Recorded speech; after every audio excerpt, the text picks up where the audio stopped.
on this day, way back in 1977, INXS performed their very first show. To mark the milestone, August 16 has now been given the title of INXS Day to honour one of the country's best bands. And this year, there's an extra reason to celebrate.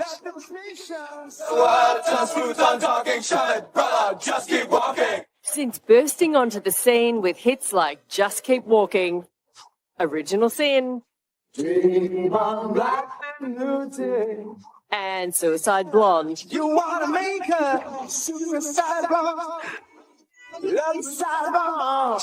INXS have secured their place in Australian music history.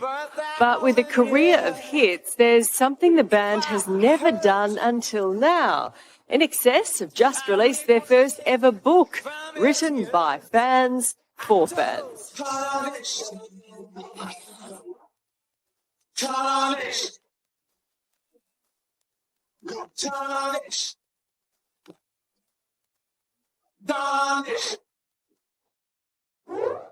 And Kirk Pengilly joins us live now. Kirk, morning to you. 46 years since your very first gig. Take us back to that day. What do you remember? Something that stands out after all these years? Were you nervous, excited? Well, I was 5 years old. No, just kidding. Look, I reckon I was pretty nervous. We'd sort of been together for a few months rehearsing and all that, and it was actually, today's Tim Farris's birthday as well. Happy birthday, Tim. So it was a house party. He was living at Whale Beach, and we were all sort of living around that area. And I think we did like about an hour set, and it was a real mixture of some old friends from school, even though we'd only been out of school for a couple of years. Colourful characters from sort of the Whale Beach, Avalon area, and the Farris's parents came with some of their friends. So it was an interesting, colourful kind of bunch of people.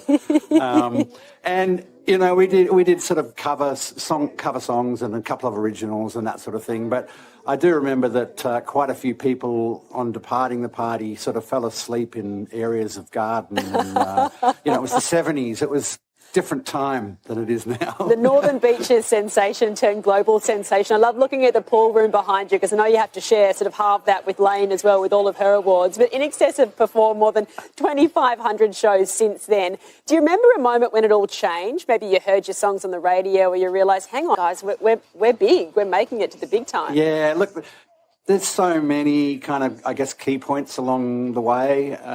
Certainly, I remember the first time hearing our first single on the radio.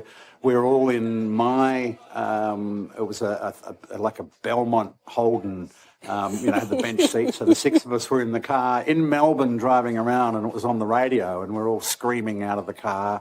But yeah, there's, so many important kind of events throughout our history.